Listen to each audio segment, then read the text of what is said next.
from our broadcast studios in Hamilton, Ontario, Canada, to the world and beyond. You're watching the X-Zone Broadcast Network, www.xzbn.net.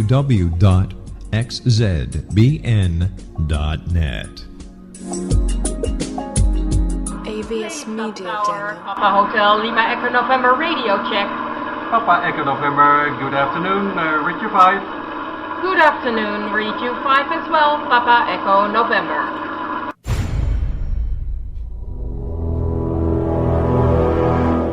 The X-Zone radio and TV show is largely an opinion talk show. All opinions, comments, or statements of fact expressed by Rob McConnell's guests are strictly their own and are not to be construed as those of the X-Zone radio and TV show or in any manner endorsed by Rob McConnell, Relmar McConnell Media Company, Talkstar Radio Network, its affiliated stations, or employees.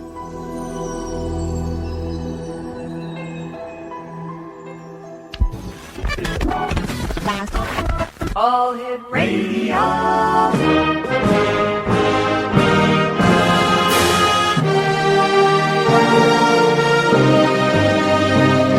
Welcome to the X-Zone, a place where fact is fiction and fiction is reality. Now, here's your host, Rob McConnell.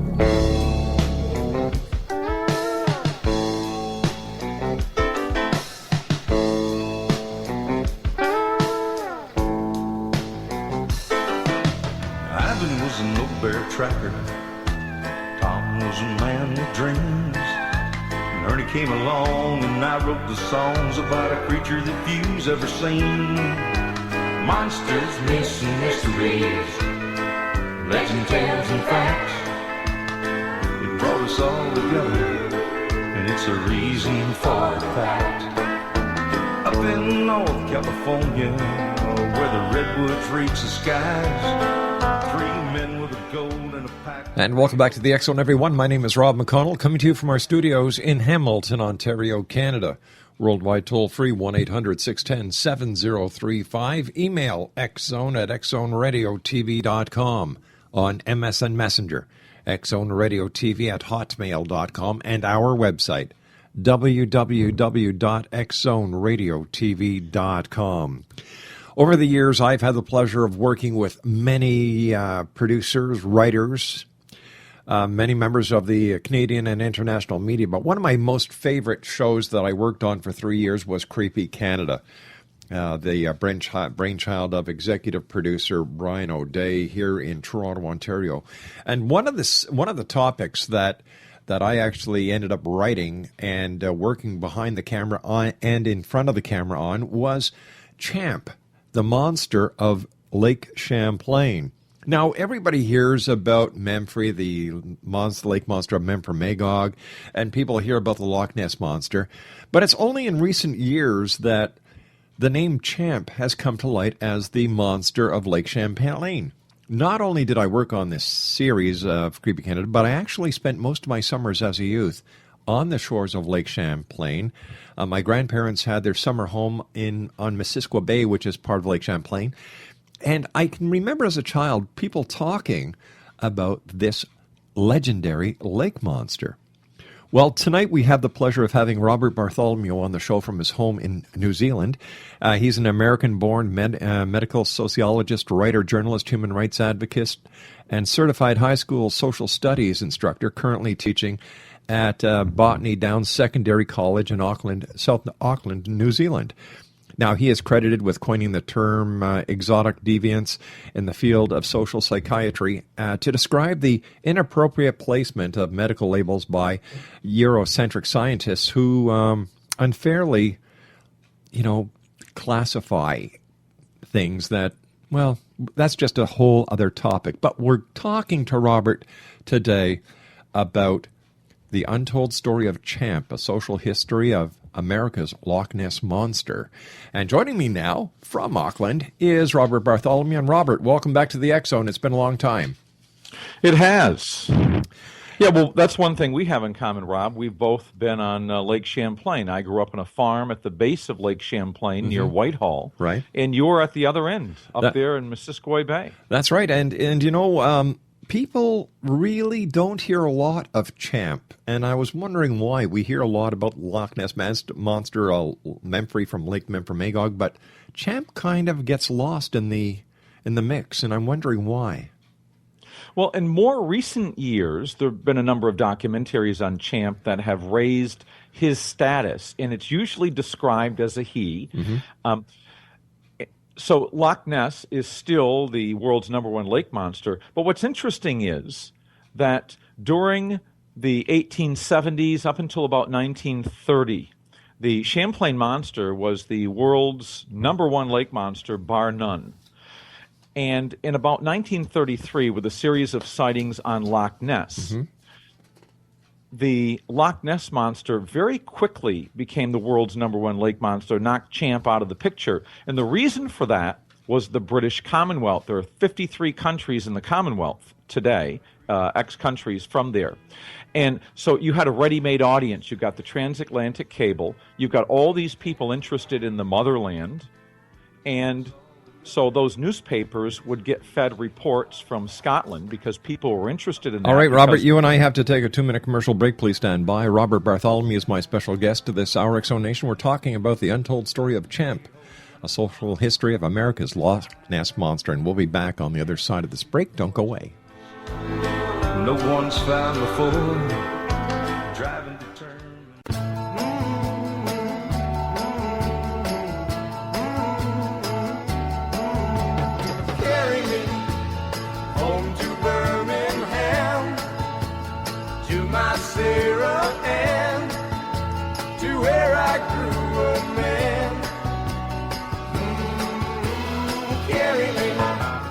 X-Zone Nation, Robert Bartholomew is my special guest. We're talking about the untold story of Champ, a social history of America's Loch Ness Monster. And Robert is joining us from his home in New Zealand by Skype. Robert, what's the history as we know it pertaining to the Loch Ness? I'm sorry, not the Loch Ness Monster. We already know that, but Champ.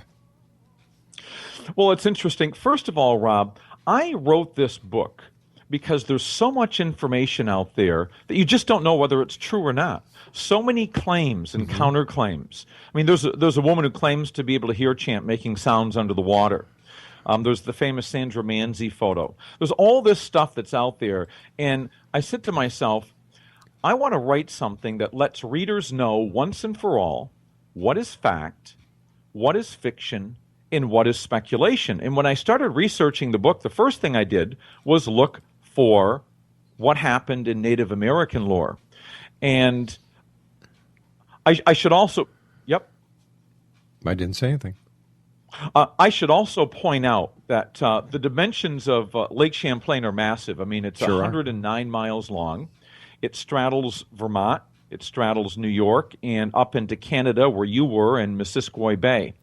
And the surface area is 440 square miles. There's 587 miles of shoreline, and in its deepest point, it's over 400 feet deep. So you're talking about something that is a major body of water with over 80 different species of fish in the lake, and one of those species may be a previously undiscovered creature known as the Champlain monster. Now, when we look into the past history of Champ or even Ogopogo or looking across the Great Pond to Loch Ness, there seems to be only one lake monster in each of these bodies of water. How can just one species exist for so many years? Well, either you got a real old monster or you've got a breeding community of, say, between 15 and 30 creatures, and I think that's what's going on. If there is a creature in Lake Champlain, there must be some kind of breeding community with, say, between 15 and 30 creatures. But if there were more than one creature, wouldn't there be multiple sightings instead of the very sporadic sightings that are coming forth? Well, that's an interesting point. What you have with the history of Champ, going back into the 1870s, is a series of flaps, intense periods with a lot of sightings, followed by periods with not a lot of sightings. And I think there's two possible reasons for this. One may be the actual creature itself, and we don't know much about it if it exists. And so it has certain patterns we're not aware of. And the other thing would be the mass media. I think for certain there is some relationship between the mass media and sightings of Champ. Now, is there a sighting of Champ and then people start looking on the lake and scrutinizing it more than they ordinarily would, so then that creates even more sightings? Or, is the creature itself just generating these by certain patterns, maybe phases of the moon or water temperature or other things that we don't fully understand? I mean, as a scientist, and I'm a scientist, I keep an open mind on these things. Scientists, up until a couple of months ago, had never filmed a giant squid in its natural habitat before in the ocean. I think it was about 2005, 2006. They discovered these giant squids. They can grow over 26 meters long. I mean, that's a quarter of a football field. And they weren't even discovered until the early 2000s. So, why is it so far-fetched to believe that some type of prehistoric creature could exist in Lake Champlain? But it's a very good point that you raise. Well, when we look at the difference between diving for giant squid at very deep depths compared to a 400-foot deep lake in the middle of North America, I think that the possibility of sighting, an actual sighting of Champ, would be a lot easier than discovering a lost species of giant squids. Sure, I would agree with that. So you have this conundrum. You have the sightings by credible people, often multiple witness sightings, and yet there's no body. And, the same thing happens with Bigfoot, the same thing happens with UFOs. And so is this one of those creatures that people are misperceiving? And people can misperceive things, as we know. Or is there an actual tangible creature in Lake Champlain? You can go back to Native Indian lore. The Native Americans told stories of a horned serpent that lived in the lake. At Split Rock, which is about halfway up the New York state side, Native Americans believed that there was a giant serpent that lived under the rock. And as they passed by in their canoes, they would place food or tobacco or pipes in the water as an offering to appease this great giant serpent and afford them safe passage by the rock. So, and it's interesting, that's the area of the lake that's 400 feet deep, the deepest part of the lake. So, it's interesting. You don't have a lot of sightings of Champ up until about the, 1870s. On the other hand, the Europeans, they were very busy people. They were dodging Indians. They were fighting smallpox and the flu, and they didn't spend a lot of time, doing recreational boating on the lake. They were just trying to survive. Most were farmers. And so if you saw something, you might fear ridicule. On the other hand, if you saw something, who are you going to tell? You can't pick up the telephone.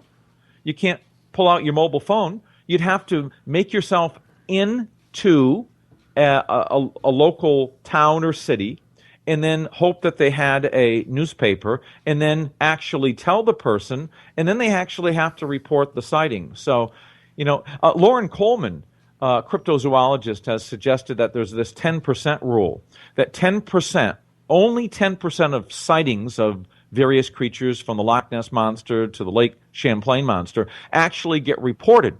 The other 90%, for various reasons, from ridicule or variety of reasons, they just don't report the sightings. But when it comes to... So there may be a lot more. But when it comes to what the Native Americans and Native Canadians believed was based on their inexperience or their lack of actual knowledge of what was really going on. For example, a lot of legends and myths were created to make sense of the world that they lived in.